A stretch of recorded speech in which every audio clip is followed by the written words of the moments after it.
More Than a Pretty Woman, an analysis of how costume design in film demonstrates evolving societal attitudes towards sex workers, from glamorization to humanization, with reference to Anora and Pretty Woman.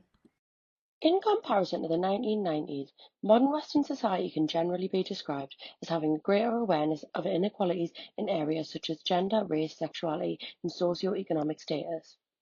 Equality, diversity, and inclusion are terms that are now widely understood in both research and practice. Additionally, the internet and social media now provide platforms for the voices of sex workers whose reality differ from those on screen. Recently released films such as Anora are reflective of this greater understanding. 35 years since its release, Pretty Woman has become a cultural touchstone synonymous with the rom-com genre. Yet it's still the subject of scrutiny, now through a modern feminist lens, specifically for its glamorization of a profession which in real time is often marked by inequality and exploitation. The movie remains celebrated, although understood as a misrepresentation of the reality of sex work. Through a comparative analysis of the costuming of Julia Roberts in Pretty Woman and Maggie Madison in Anora, this essay will argue that the visual contrasts reflect a broader evolution of societal attitudes towards sex work. In the early 1990s, a third wave of American feminism emerged as a response to conservatism of the 1980s and the subsequent backlash against feminism. Leslie Hayward defines third wave feminism as a form of inclusiveness that embraces multiple perspectives and identities. The new movement defends pornography, sex work, intercourse from separate feminist dismissals. The movement was characterized by the rejection of judgmentalism and an emphasis on individual experiences. It evoked into the development of many nuanced and dynamic perspectives. The success of romantic comedy Pretty Woman, starring Julia Roberts as a free-spirited prostitute, is reflective of these nuances. While the film was met with feminist criticism by many, its release was a roaring success, grossing $463 million worldwide. The film follows Vivian Ward, a Los Angeles-based sex worker hired as an escort to Edward Lewis, a wealthy corporate raider, in their relationship that blooms during her stay with him. Throughout their time together, Lewis purchases a new wardrobe for Vivian as part of their agreement to help her blend in and suit his upper-class lifestyle and societal status. The pair inevitably fall in love throughout the film, with the ending being a fairy tale cliché. The film explores themes of class, gender roles, and the transformative power of love through a Cinderella-style story. Vivian, however, is much more active than a typical heroine in a classic fairy tale and maintains her own personality and sense of style throughout. Many former sex workers state that there is nothing pretty about prostitution, nothing pretty about it at all. Therefore, arguably the costuming of Julia Roberts is hugely romanticized and an inaccurate representation of reality, reinforcing outdated stereotypes. The costuming throughout Pretty Woman showcases a fashion evolution from a stereotypical hooker to a lady of high class and elegance. Within the movie, costume plays a vital role in representing characters' lifestyles, situations, and personality. At the beginning of Pretty Woman, Ward is costumed in a sexy, tight-fitting mini dress, leaving her midriff exposed, paired with exaggerated thigh-high vinyl boots, attempting to highlight her provocative nature. As Vivian's wardrobe changes, with short skirts and bold blonde wigs turning to midi-length dresses and elegant updos, her persona changes alongside. The outfit worn by Vivian Ward at the start of Pretty Woman, shown in Figure 1, remains one of the most memorable enduring pieces of cinematic fashion 35 years later. The outfit, composed of an eye-catching cut-out mini-dress combined with a short blonde wig, oversized hoop earrings and hobnailed boots, serves as a powerful visual symbol of her role in society, her transformation, and Pretty Woman's overall themes of class identity and personal growth. The colour of her outfit in Figure 1 is an interesting styling choice, as the colour white is a colour often associated with meaning purity, innocence, and integrity. Placing this above her exposed midriff creates a dissonance. She is both pure and corrupt, inviting complex readings. Perhaps the dress was specifically chosen to contrast modest and conservative fashions while highlighting that femininity and innocence is not parallel to purity and modesty. The dress in Figure 1 is central to her portrayal as a sex worker and an example of Vivian using fashion as a costume. The tight-fitting, low neckline dress is used as a visual indication of her profession as a sex worker and her role within society. Her dress symbolizes more than just seduction. It is an outward expression of Vivian's independence and control over her own body. Vivian's outfit in Figure 1 is not just clothing, it's armor. It projects confidence, defiance, and self-determination. She walks the streets with an empowered gait, using the clothing as a shield, in a world where there is an overlap between sex work, homelessness, and other forms of social exclusion. The milk chocolate polka dot belted dress in Figure 2 is a visual symbol of Vivian's elegant evolution. The cinched waist, modest neckline, and A-line silhouette blends with the conservative wealthy crowd at the event, with the soft brown tone helping her to blend in among the sea of affluent attendees.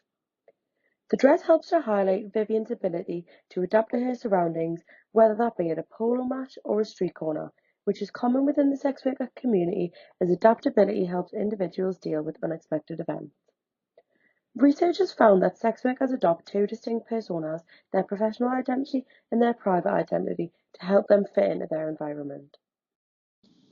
The 1950s style A-line cut and polka dot print in Figure 2 are reminiscent of vintage romance ideals evoking femininity and grace.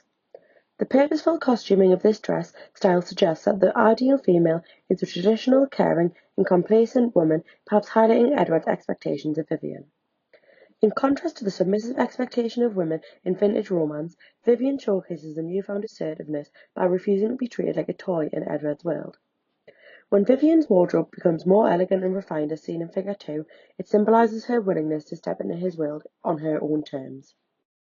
The second case study we will analyse is Anora, released in 2024, which follows the whirlwind relationship between Anora, or Annie, an exotic dancer from Brighton Beach, and her client Ivan, the son of a Russian oligarch.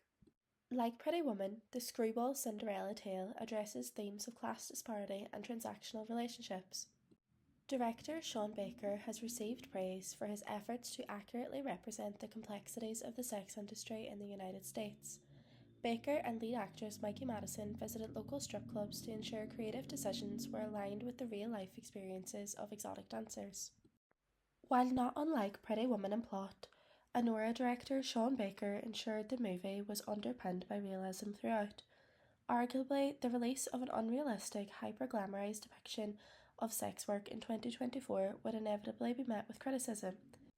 Coy suggests that representations of the sex industry as empowering and entertaining in popular culture constitutes symbolic violence, obscuring the gendered inequality of commercial sex and the physical, sexual, and psychological harm experienced by women in prostitution.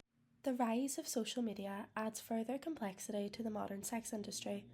Platforms such as OnlyFans offer agency and financial independence to some, while many still face exploitation, coercion, and unsafe conditions in less visible corners of the sex work trade.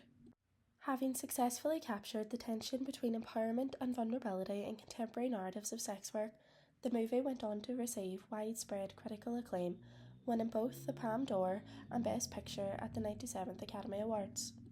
On the surface, Anora's Annie and Pretty Woman's Vivian share character-defining traits, with Vivian, like Annie, being portrayed as independent, outspoken, sexually assertive, and openly defiant of dominant social conventions. However, the differences between them are evident in their costuming. With Anora being released 34 years after Pretty Woman, a degree of change in style is expected. As Stella Bruzy notes, fashion in film is not only a reflection of contemporary trends but also a dialogue with the cultural and temporal context in which the film is produced. It is clear that an element of realism encompasses all aspects of Anora, from the characterization and mise en scène to the costuming of the title character. When referring to this process of costuming Madison for the role, Jocelyn Pierce states, "Every single thing was grounded in truth." While Annie primarily works as an exotic dancer and Vivian a prostitute, in both films the male lead initially pays for the company of a prostitute. Edward offers Vivian £3,000 to accompany him to social events, while the younger, more sexually driven Ivan offers Annie $15,000 to be his horny girlfriend for 1 week. While the movies get off to a similar start, Anora's costume designer's efforts to incorporate realism is evident in Figure 3. This still image depicts Annie arriving at Ivan's at the beginning of the week in a blue bandage dress and black bomber jacket. The saturated blue stands out amongst the primarily neutral-coloured mansion's exterior, the grey sky and the dull surrounding area. This results in Annie's outfit becoming a visual manifestation of her fish-out-of-water status. The dress's electric blue tone is perhaps symbolic of the colour or excitement Annie can bring to Ivan's life. To Ivan, America is a hedonistic playground. He marries Annie on a whim, both as an act of defiance of his parents and an exertion of his own freedom. Perhaps this is where the disparity between Annie and Ivan's lives is most evident. Everything from Annie's dress, her intricate nail design, to her meticulously applied hair tinsel portrays the thought and effort she puts into her appearance.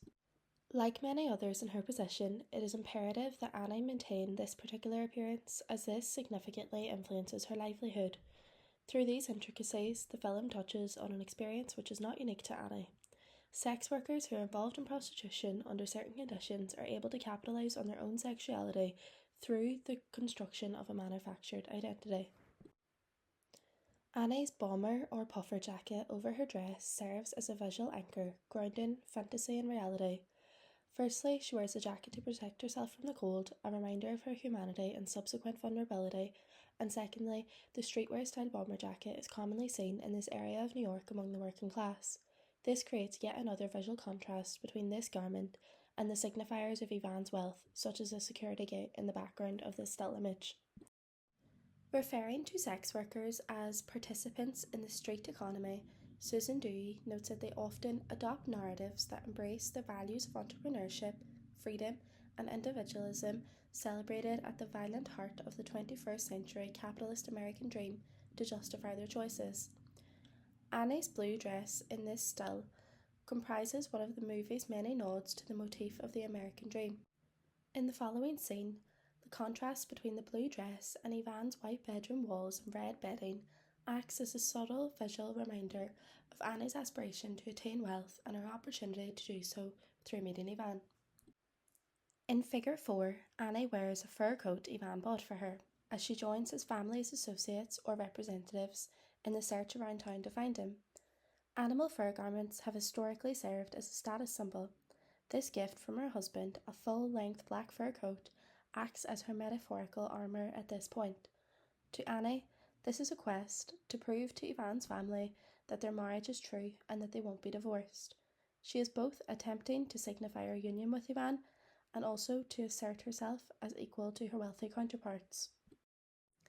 The red scarf around Annie's neck strikingly contrasts her otherwise all-black outfit. The garment was once used by the men she is surrounded by to gag her, then given to her by Igor, having seen Annie shivering. While it is down to audience interpretation whether this act is born out of sympathy, pity, or attraction, Annie reluctantly accepts his offer. This garment, which was once used to control her, now comforts and protects her from the cold, yet is still not hers. This could be perceived as a symbol of her relationship with Ivan, once her client, who offered her a future which she did not receive in the end. Fittingly, the film's denouement sees Annie throw the scarf at its rightful owner, Ivan's mother, before exiting the room and leaving Ivan and everything he represents behind her. Through comparison of costume design in Pretty Woman, released in 1990, and Anora 2024, the function of costume as a visual reflection of evolving societal attitudes towards sex work is strikingly clear. In Pretty Woman, Vivian's costuming allows for her transformation, warping the harsh realities of sex work into a tale of glamour and romance.